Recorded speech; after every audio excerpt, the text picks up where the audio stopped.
Welcome into Timeout NFL on the FiredUP Network. We're rolling through the NFL season. This week, it's the divisional round. A lot of times, these are the best games you see all year from the National Football League.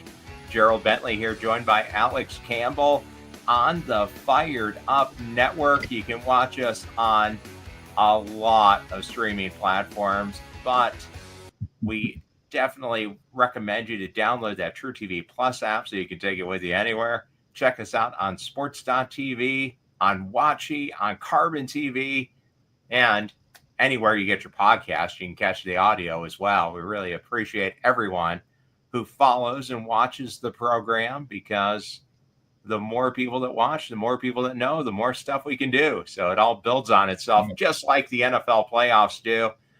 Alex, we had a uneventful wild card weekend, with the exception of the Rams. Not necessarily an upset by seed, but an upset on the scoreboard. Yeah. Otherwise, there wasn't much except for the Commanders and the Buccaneers game to really change anybody's mind about anything. Yeah, not really. I mean, Steelers were kind of a no-show, and what was, heralded as a big matchup. We kind of knew that because they kind of limped into the wild card there at the end. The Chargers fell flat. I kind of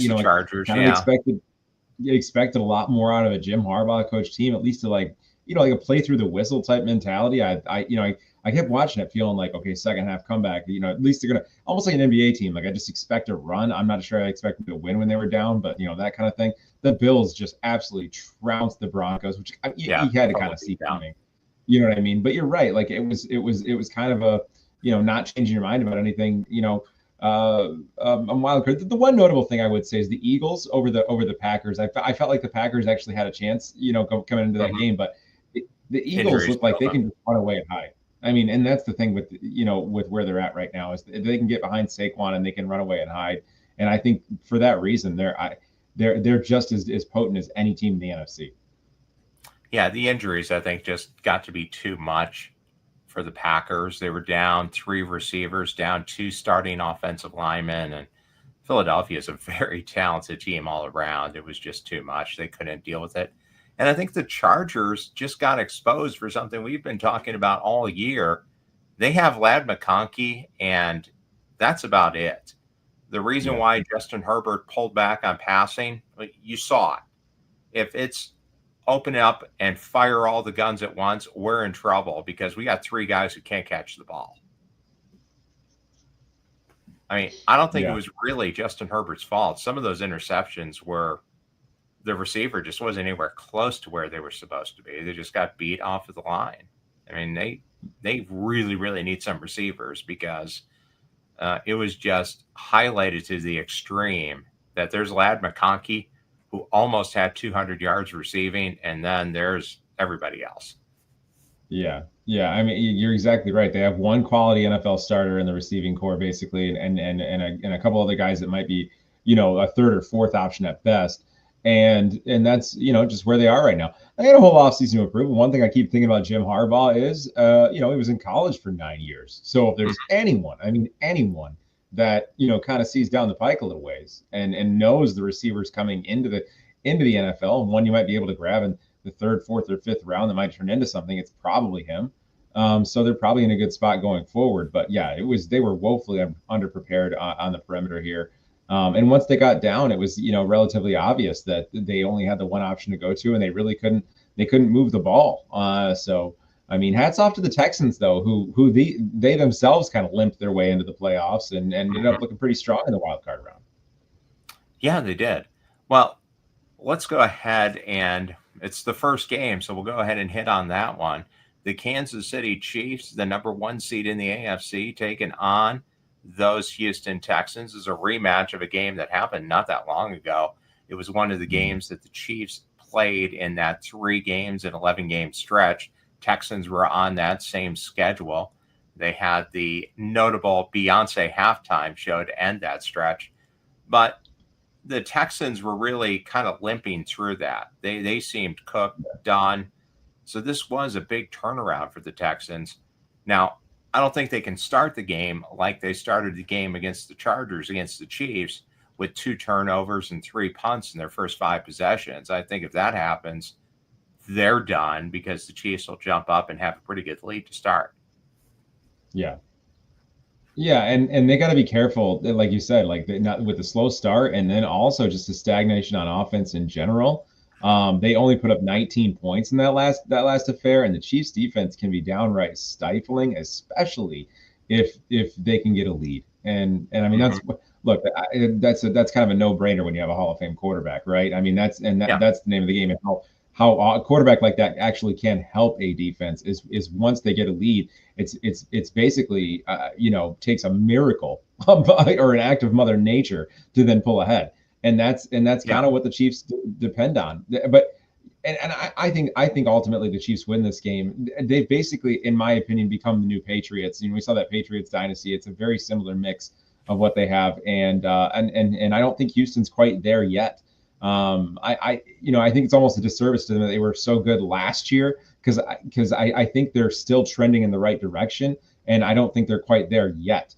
But last year kind of put them on this meteoric rise that had massive expectations this year, and I think maybe put the cart before the horse a little bit.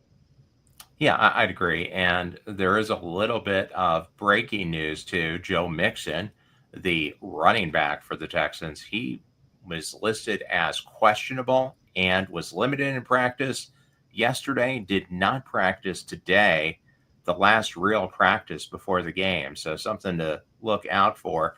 I want to play a couple of clips. This is a point counterpoint that we had on Sports Wrap on Monday. I just want you to check this out and tell me if you think one team has a better attitude going into the game than the other. First, evidence piece 1, D'Amico Ryans after the game. Go, everybody out! If it'll start. Go, everybody out!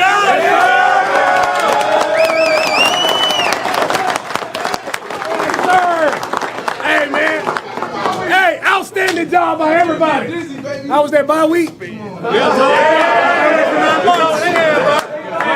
Hey, man, you talk about complete team football. We've been talking about all year. Talk about playing complementary football. Everybody, O-line, D-line, CJ, great job, man. Great job. Hey, the play we needed to get us going, to play the Hutch and then run, man. Excellent job. Keep leading that way, man. Outstanding job by you.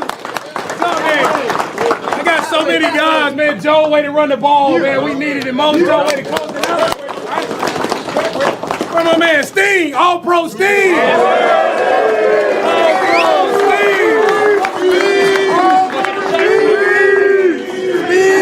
Hey, best in the business, man. Keep going. 2 picks a day. Man, put the team on your back. Outstanding job. Everybody, D-line.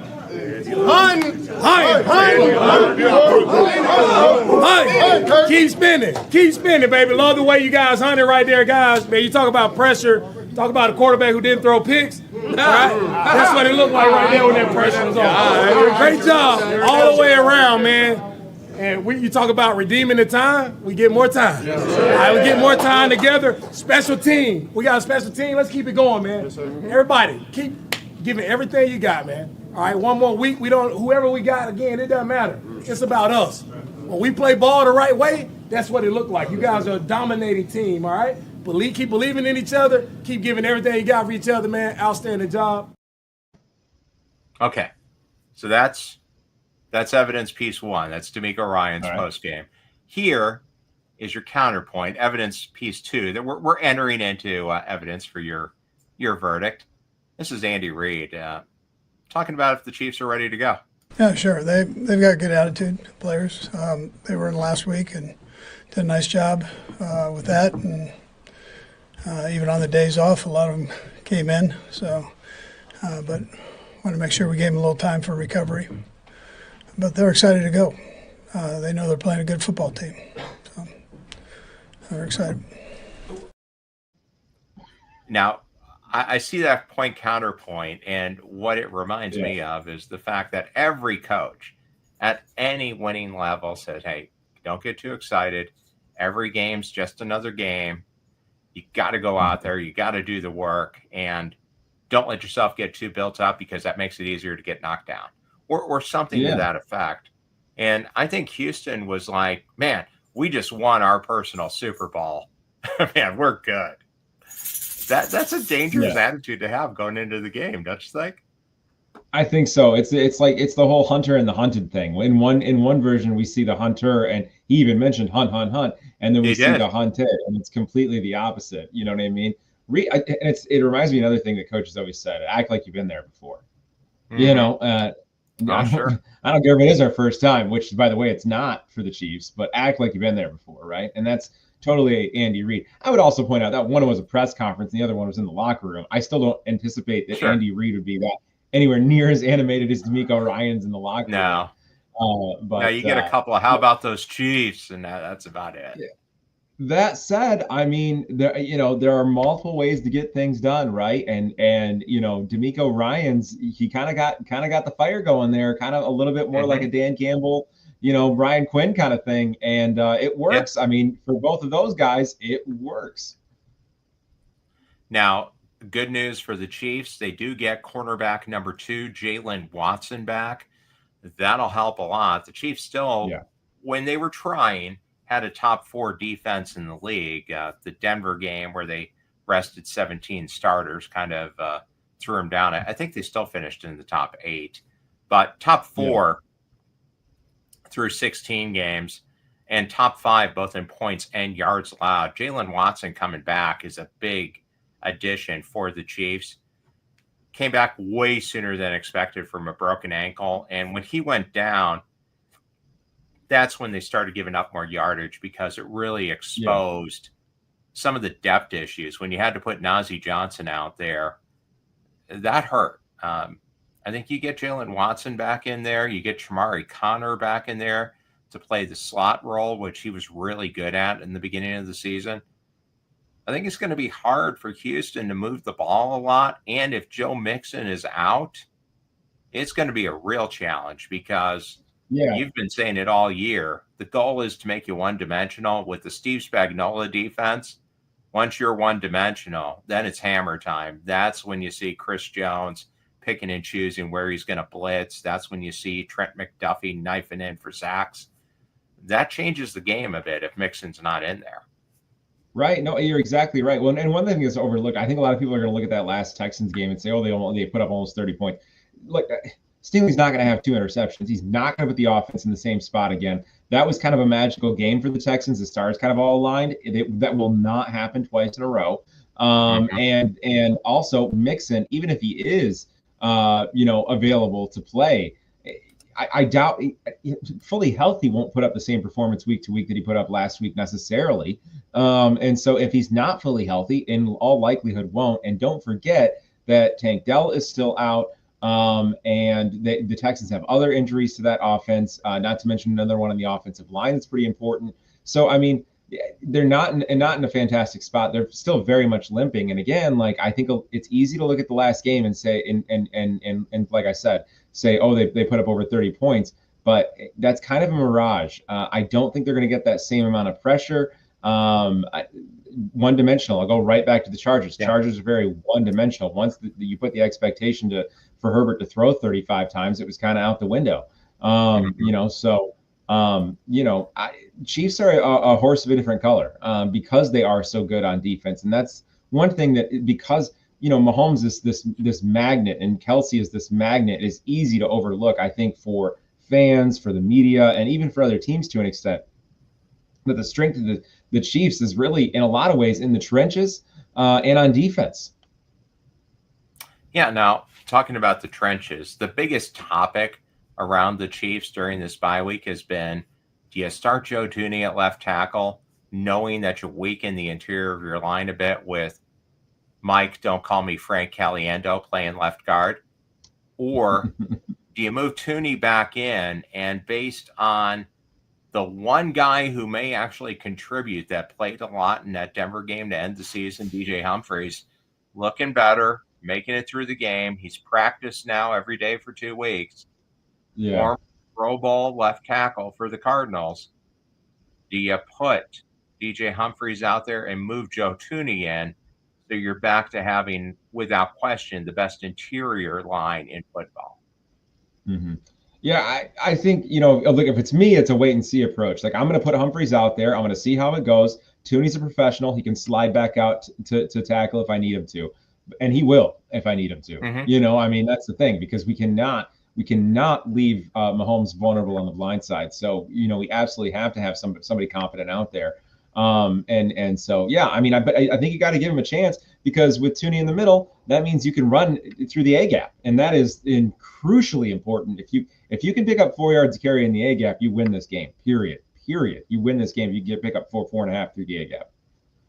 Yeah, and I wouldn't be surprised to see DJ Humphreys out there, because they have made a concerted effort. The last 2 games of the season, when the Chiefs were trying, Patrick Mahomes was getting rid of the ball in under 2.5 seconds. Some of the fastest release times on average in his career. He talked about that, how we're going to get rid of the ball quick. Here's Patrick on it. I think just going up against great defenses, you got to get the ball out of your hand and let guys make plays. And we have a lot of talented guys that can make plays after the catch. And so get the ball out of my hand, let the guys make a positive play, and then move on to the next one. I mean, that's what you do in the playoffs. What do you see? And he is the all-time highest rated QBR in playoff history at 105 points. Surprisingly, Baker Mayfield number 2. But he's making a concerted effort to get rid of the ball within 2.5 seconds. And I think that gives credence to put in DJ Humphreys out there, because all he has to do is not be Kingsley Suamataia and just olaying Matador, blocking the defensive ends and not even touching them. I think DJ Humphreys can at least get a hand on somebody and slow him down a little bit. Yeah, just backpedal with your arms out for 2.5 seconds. That's all you got to do. Yeah, that's basically it. And then taking a look at Houston, if you're down Joe Mixon and we know Tank Dell's out, that leaves one big offensive threat that you're going to worry about. That's Nico Collins. Trent McDuffie figures to be traveling with him and being man-on-man every play. Here's what Trent McDuffie said about the challenge of playing Nico Collins. I mean, I kind of was saying this earlier. I love going against players like this who I call him a complete receiver. He's big, he's physical, he's fast, good hands.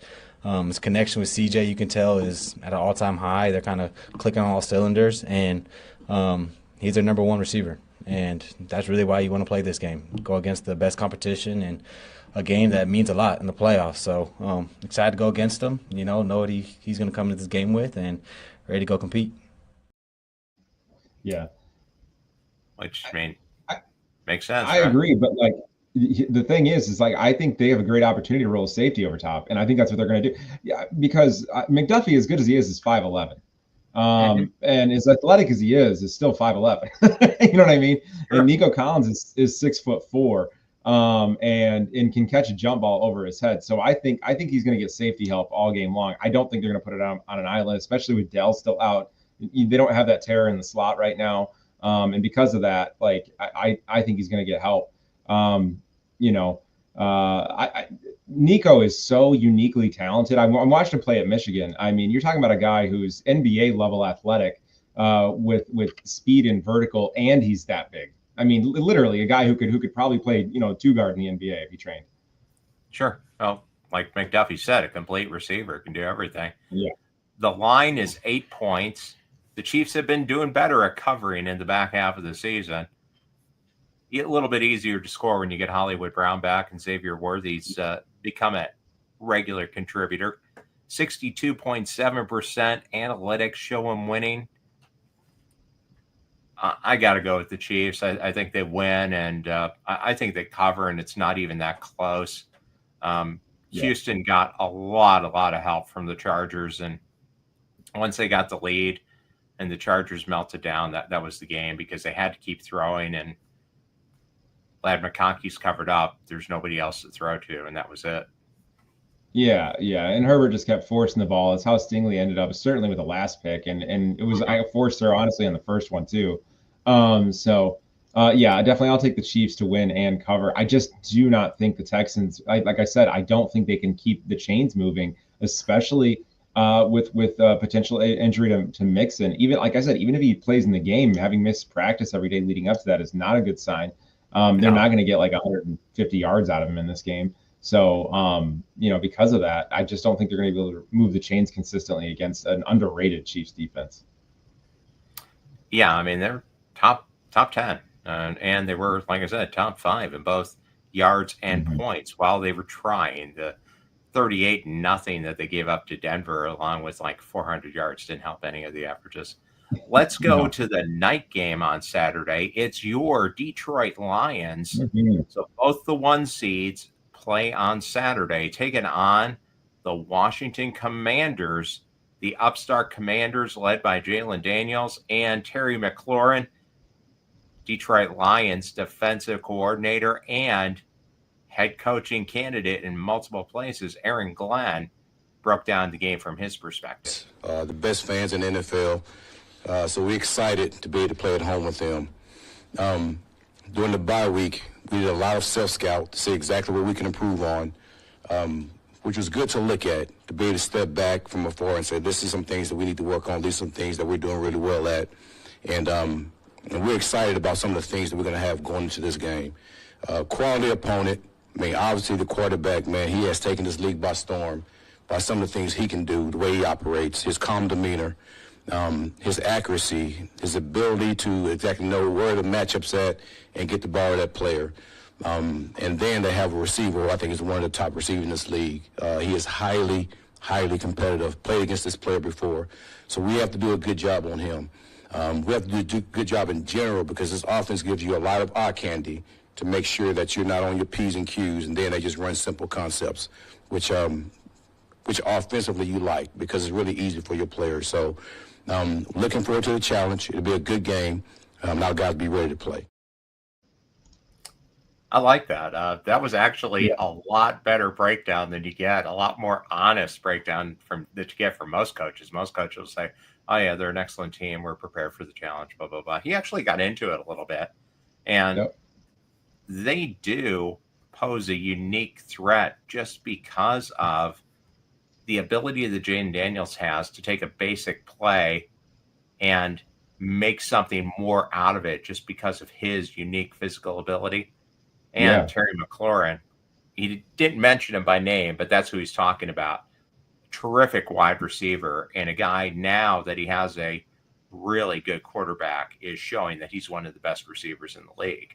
I mean, this is definitely an offense that comes up and ready to win. Yeah.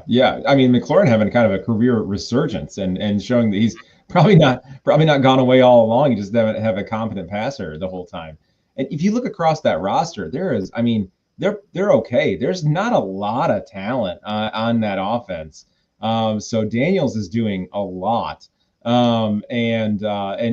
It's remarkable. Just look at how good Baker Mayfield played last week. He was 15 of 18 with 2 touchdowns and no picks and lost because he got outdueled by a rookie. Yeah.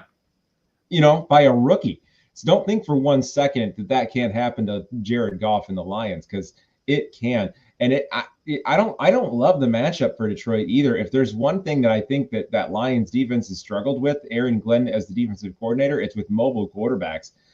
Unfortunately, if you look across the landscape of the playoffs, outside of Matt Stafford, he's probably going to have to face one en route to the Super Bowl, and then maybe in the Super Bowl if they either get the Ravens, the Chiefs, or the Ravens, the Bills, or even the Chiefs. Really, they're going to get mobile quarterbacks the rest of the way. So it's going to be interesting, and I ultimately think the Lions pull it out because I just think they're one of those teams that can outscore. They've shown that all season long, is that ultimately a lot of their big that's what the Commanders have excelled at. And that's what the Commanders have excelled at to an extent, is when they need to, they can outscore. I think the Lions can do it at an even better clip. And so I do like the Lions, but I don't love the matchup all the way through for them.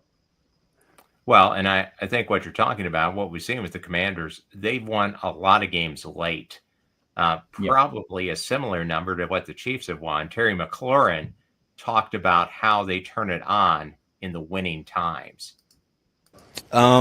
This is what we've been doing all season. This is what he's been doing all season. And it's the preparation that we put in, and I know people may be tired of hearing winning time moments, but that's real, and it shows up. And I think that's what the playoffs is about. You may not play the perfect game, But if you have the ball to go down there and have the chance to win the game, we trust our preparation in the moments that we've been in this year. And to see Jaden continue to just get us in the right calls, execute what Cliff is calling, showing some poise, just taking complete command of the game, complete command of the huddle is I'm fortunate to play with him and see how much he's grown this year, but that's who he is. He's been blessed with unbelievable ability, but his ability to just be ready for any moment that comes his way is definitely special for a rookie. Which, yeah, I mean, they've stepped up, and in the most important moments of the game, they've made the plays. Baker Mayfield played a terrific game, but at one of the most important moments of the game, he turned it over. I mean, he fumbled the ball, and that ended up being the difference. Jaden Daniels showed what his head coach said was a killer attitude. Jaden talked about it, and they asked him, do you have a killer attitude? Here's what he said to that. I don't have an answer for you on that. I'm just competitive, man. I just want to win. I'm going to do whatever it takes to win. But to answer the question, I really don't know. It's kind of just me just going out there and playing football. He's just unfazed by anything. He was also asked, is this game any different going up against the number 1 seed on the road? Nah, it's just another game to me. Obviously, everybody puts the implications and, makes it bigger than what it really is. But at the end of the day, it's still the game. You got to go out there and stick to your routine, stick to who you are, the process of what got you there, and go out there and just play football. And then to the guys, we're just taking it day by day, be what our feet are, and, we'll handle business when the time to come. And he is a dialed-in guy. He hasn't been fazed by anything. Yeah, you got to love his attitude. You got to love his attitude. So, it sounds like the sky's the limit. I mean, he's playing this good on the field. It seems like a good head on his shoulders, and kind of understands. He talks like a veteran. I mean, you know what I mean. So, very much so. You got to like him a lot. Like I said, it's not a good matchup. And I'll go back to what I first said about the Commanders, and that's what I mean is that he is so good that he is pulling. I'm not going to say they're a bad roster. They're not a good roster. That is not a good roster, especially on offense. And he is pulled them to the playoffs here and a wild card victory and a chance. I mean, I don't know what the number is on this game, but I would not be on the spread here. I would probably take the Lions on the money line and nothing else. Well, just to talk about Jaden Daniels pulling the Commanders up, if you take a look just at their record throughout the season, they've had a bunch of single score games against the Bears, 18-15. Against the Bengals, 38-33. Against the Giants, 21-18. So they've come through and won a lot of close games. They've lost some close games too. This isn't a team that gets blown out. They kind of hang in there. They beat New Orleans 20-19. They beat Dallas 23-19. They beat the Eagles 36-33. They beat Atlanta 30-24 in overtime. So like you said, this is a team that's being lifted up because you could just as easily have lost those games and be a 7-10 team, a 6-11 team, and still have the same optimism going into next year. But they just figured out a way to win all those games. And the coaching, I think we got to give Dan Quinn and Cliff Kingsbury a lot of credit for getting the team with this mindset and pulling them to this point, because this is a franchise that was an absolute dumpster fire before the new ownership came in, brought Dan Quinn in, brought Cliff Kingsbury in, drafted Jaden Daniels. It's been a huge turnaround in a very short period of time. Yeah, certainly. Hats off for sure. The only thing I would note, beyond that is like the teams that they did struggle, against, especially defensively, they allowed more than 30 points to, really the cream of the crop in the NFL. It was the Eagles, it was the Ravens, the Cowboys in one of those magical, moments towards the end of the season they had scored 34 points on this defense. So that's what I would look out for with the Lions, is that they're such an explosive offense. I just think that ultimately they can overcome. But yeah, like you said, I don't think it really matters, because everything still points up for the future for this team. So even if they do get bounced right now, they're just living on borrowed time. Like this is fine. Like this is just the icing on the cake. And the further they can go, the better. Expectations. Yeah, they far exceeding expectations. They're exceeding their expectations, though, with a much different demeanor than the Texans have shown. So yes, maybe that factors in too. But let's take a look at the side of the ball when the Lions have the ball going up against the Commanders defense. Lions offensive coordinator and also super hot head coaching candidate Ben Johnson talked about the Commanders D. Yeah, hard to say how much they've changed from a year ago because we didn't play them last year. But this is exactly what Dan Quinn does everywhere he goes. Atlanta, Dallas, and now to Washington. This is a defense that what stands out when you turn on the tape. They all pursue, they all tackle, they rally around the ball carrier. They play balls to the wall every single snap, and that's really. It's really the first thing that you see. And so talent-wise, they got guys all across the board. A lot's been said about the defensive tackles. I'd say their edge players are equally as disruptive here this year. I got a lot of respect for what Fowler's been putting on tape. The two linebackers are flying around, and they're very challenging to pick up in pass pro.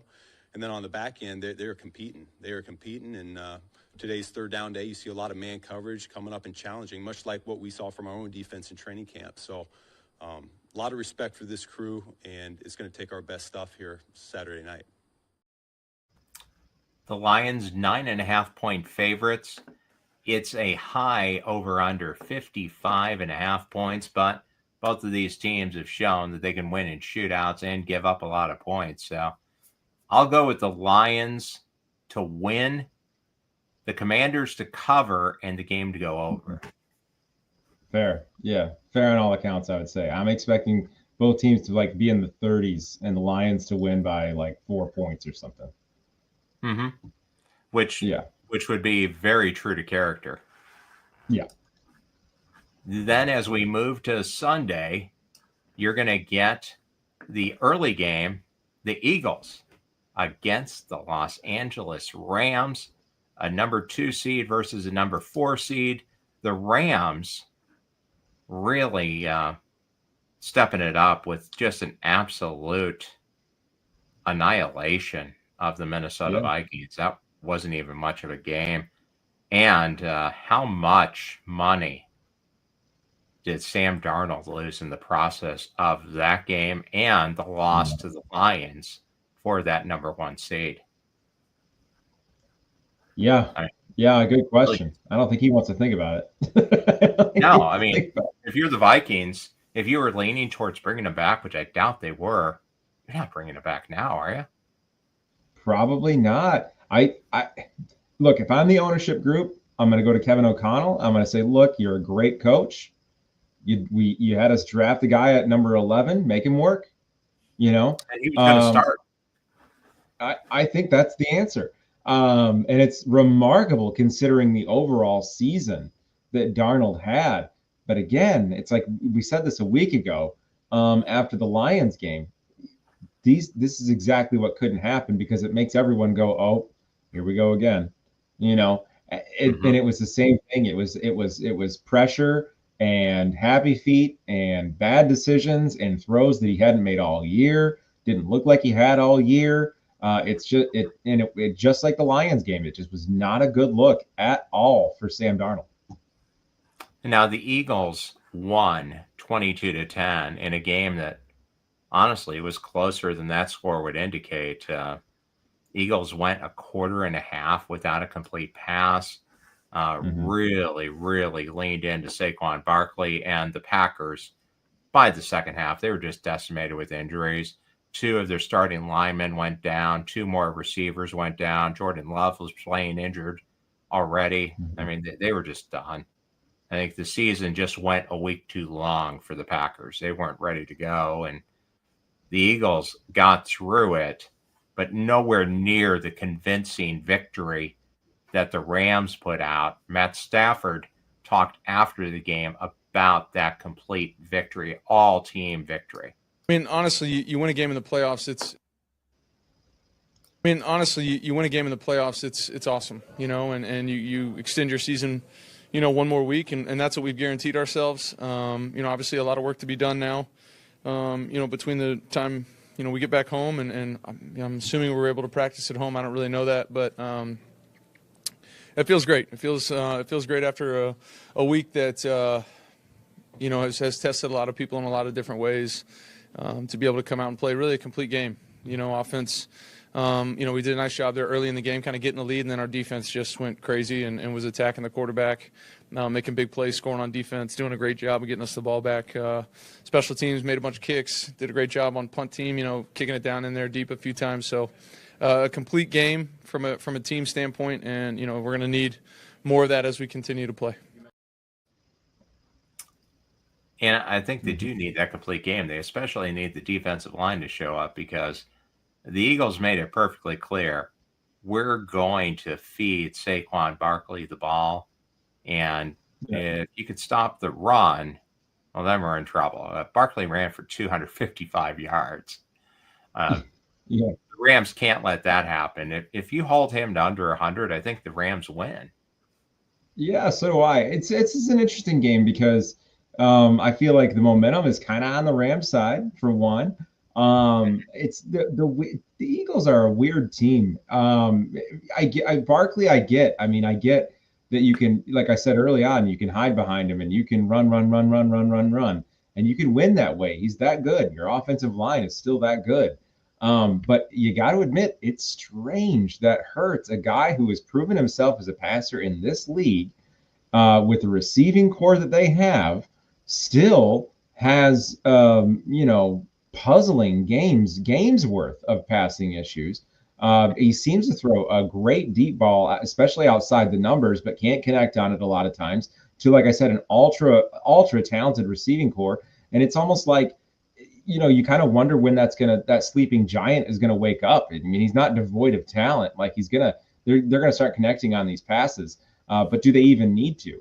And then the other thing with the Rams, it kind of gets lost, I think, on a lot of viewers and people that watch football and even the media. But they are a run first, for all of the McVay offensive wisdom and all of the expertise. They are a 3 yards in a cloud of dust type team. That offense kind of revolves around Kyren Williams in a lot of ways. It really sets up the pass. And they've got their own sleeping bear in Cooper Kupp. You wonder if, sometime in the playoffs he can catch 6 balls for 120 yards or something like that. Like, I could see it happening. So this is just a weird game. And it's kind of, in a way, it's kind of like with all these newfangled offensive weapons and coaching staffs, we're going to kind of maybe see a game that turns back the clock a little bit. Sure. Yeah, because Kyren Williams, and like you said, he doesn't get mentioned enough at all. He had a really, really good year for a running back. 316 carries, 1,299 yards. He took the last game of the season off. 14 rushing touchdowns. That's one more than Saquon Barkley. So, he's a legitimately good starting NFL running back. And then you mix in Matt Stafford, Puka Nacua, Demarcus Robinson, Cooper Kupp. Tyler Higbee had a big game in the playoff game. I mean, it's definitely set up to where the Eagles are going to have to be way more balanced on offense, because I don't think you're going to be able to beat the Rams just feeding the rock to Barkley over and over and over again. And Jalen Hurts was asked that, hey, you have to be balanced, right? I think just getting everybody involved is important, and making an effort to be efficient in what we do. He's a big part of what we do. Devontae is a big part of what we do. Dallas, Saquon, everybody has a role. And so I think it comes down to managing everything that we have and trying to take advantage of everything and being efficient. That Philadelphia team, man, they hate talking to the media. They don't like the press. None of them. Barkley's the only guy who's upbeat talking to the media. But that was painful to watch. It went on for 15 minutes. the analytics show the Eagles winning 65.4% of the time. They are 6.5-point favorites, a low over under of 43.5. They're predicting a rock fight. You know what? I'm going to go ahead and take the Rams because the whole season, the storyline has been Nick Sirianni's a dead man walking. He's going to get fired. I mean, it's kind of like a Ryan Day type story. The guy's won 75% of the games as a head coach. And every week the story is, oh, well, this may be his last week. And complaining that he's bad with the media. Well, he is a Todd Haley disciple. If anybody remembers Todd Haley coaching with the Kansas City Chiefs, Nick Sirianni's press conferences are great. Todd Haley went in there utterly disinterested, right out of working out, and was just a mess, and usually was chugging some sort of energy drink down the whole press conference and just mumble it and get it out of there.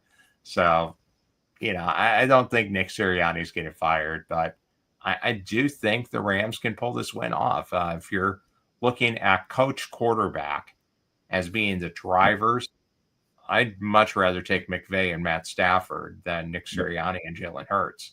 And that's no disrespect to Jalen Hurts, but if it gets to where you have to throw the ball to win, I don't think he can. Stafford can. Yeah, Stafford can. And that's the thing. That's why I'm taking the Rams, because I think that at some point he's going to get comfy late in the game, and he's going to have that stretch where, because that's the thing with Matt Stafford is, if you get him in a 12-minute stretch where he feels comfortable, he will light you up. He'll have 190 yards in that 12 minutes and 2 touchdowns, because that is how talented he is. And like you said, I don't think Hurts has it in him. If this comes down to a fourth quarter where you got to throw to win, I'm taking Stafford all day long. He's the superior passer in my opinion, and has shown it his entire career, and hasn't shown these again, like Hurts is capable. I don't know what's going on. I can't say that it's injured. I've seen him injured and then healthy again. It's been a long struggle with it too. It's all season basically. Yeah, I mean, they went the third quarter without completing a pass. That's not normal. Yeah. Now, granted, they were running the ball a lot, but still. Well, look at what we just talked about. A team from their division. The Commanders have nowhere close to the receiving core that the Eagles do. They don't have the offensive line that the Eagles do. They don't have the running back that the Eagles do. And still, Daniels finds a way to connect with most of his receivers in every quarter. And frankly, 2/3 of them on every series. Yeah, definitely a more balanced team. Now, the final game of this NFL weekend may be the game of the year, the game that people have been talking about all year, right? The Bills hosting the Baltimore Ravens, a night game in Buffalo in mid-January. That means cold. And Lamar Jackson talked about playing the Bills in the cold and said, you got to, right? Same as last week. I feel like our guys just locked in. Playoff atmosphere is pretty much serious around the building. Our guys we've been joking, but not that much. Guys just locked in because, like I said, a lot of us was here last year, and we know what's at stake for us. Lamar, it's supposed to be even colder in Buffalo than it was last weekend here. What will you do to manage that? Hopefully we have some heaters on the sideline. Bigger jacket, probably. I got to talk to Kaneko to see what he got going on. Equipment guys, they pretty much do a great job though, so we should be good. But you don't do gloves under any circumstance. No, I tried it in practice. I was horrible. Leave that up to Teddy. Two gloves. Teddy Bridgewater. Shout out to Teddy. Aside, it seems like you do handle the cold weather pretty well. I mean, being a Florida guy and everything. Yeah, man, I'm trying to win, so it really don't matter. I can't go into a game and be like, man, it's too cold. I can't make things happen. Coach them probably send me home. Eric them be probably trying to come, have me go upstairs and talk to him and stuff. So I got to lock in the cold. Cold doesn't bother him anyways. And I agree. I don't think it will. I mean, it's not going to be so cold it's dangerous like last year with the Chiefs playing against the Dolphins, where it was negative 17 degree wind chill. it's going to be cold. It's going to be 20 degrees with a wind chill of about 10. So it's going to be legitimately cold, but not enough where I think it's going to be a huge factor in the game. 1 point spread. The Baltimore Ravens favored on the road by 1 against the Bills.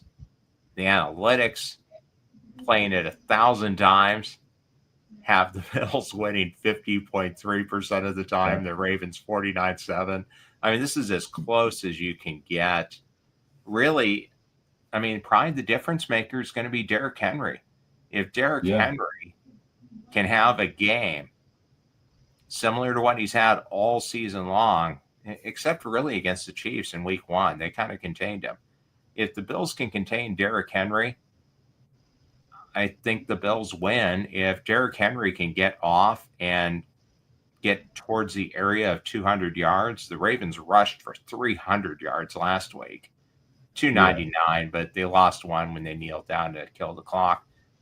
If they get anywhere close to 300 yards, they're winning. If the Bills hold them to a good rushing game, hold them to 150, I think the Bills win. What do you see happening? Do you think the Ravens can run amok? Yeah, I agree, but I think the Bills can provide also, however, a little balance, though, because the Bills can run the ball, too. I mean, they ran for over 200 yards themselves last week.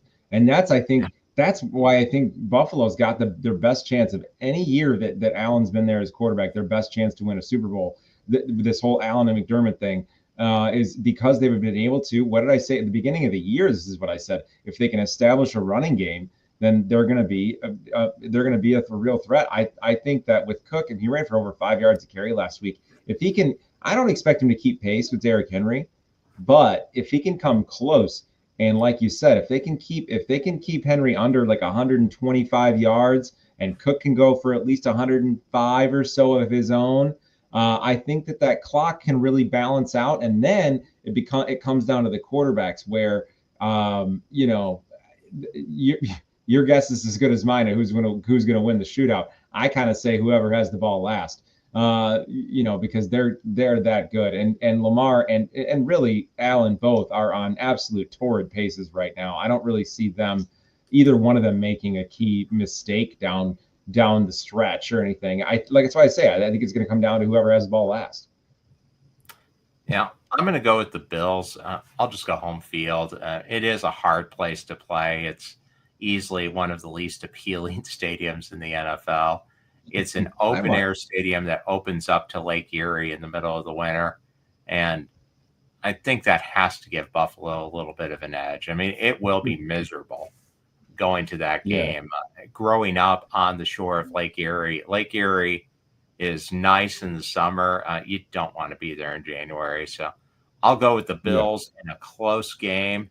And I do think it should be an excellent game because these are two really physical, really well-coached teams that have been on a collision course all year to see who's going to end up taking on the Chiefs, assuming the Chiefs win. And then that sets up a terrific AFC championship game next week. Absolutely. Well, I'll side with you and take the Bills in the end. Okay. With that, we'll go to our champion of the week and see who your champion of the week was for Wildcard Week. Hey, what's up, guys? This is Taya Valkyrie La Güera Loca, and you are watching Wrestling Spotlight.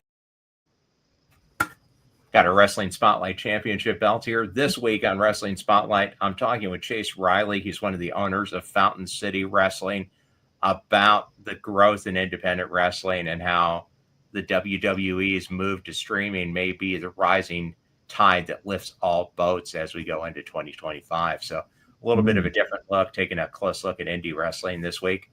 Alex, who's your champion of the week? My champion of the week is that LA Rams front seven, racking up 9 sacks against the Vikings. I mean, that is unheard of. And from a defense that isn't known to necessarily be the best pass rushing defense in the league. So give me the Rams front seven. Okay, and I'm going to stick with the Washington Commanders and go with Jaden Daniels for really stepping it up and showing what it takes to win in the end, that championship mentality. Here's what Jaden said about the last drive of the game. Selfishly, I wanted to score, but that's why I don't coach. Just go out there and play, DQ and then make those decisions. But obviously, you got to be smart. We don't want to give them the opportunity to go out there and, you never know what happens in this game. So obviously, we get a couple first downs, slow some things down, make them use their timeouts, and, we keep going from there. Just so calm, so collected, and easily has been the offensive rookie of the year this year. So we'll see if he can continue carrying that winning attitude into next week, as we'll be back for championship week.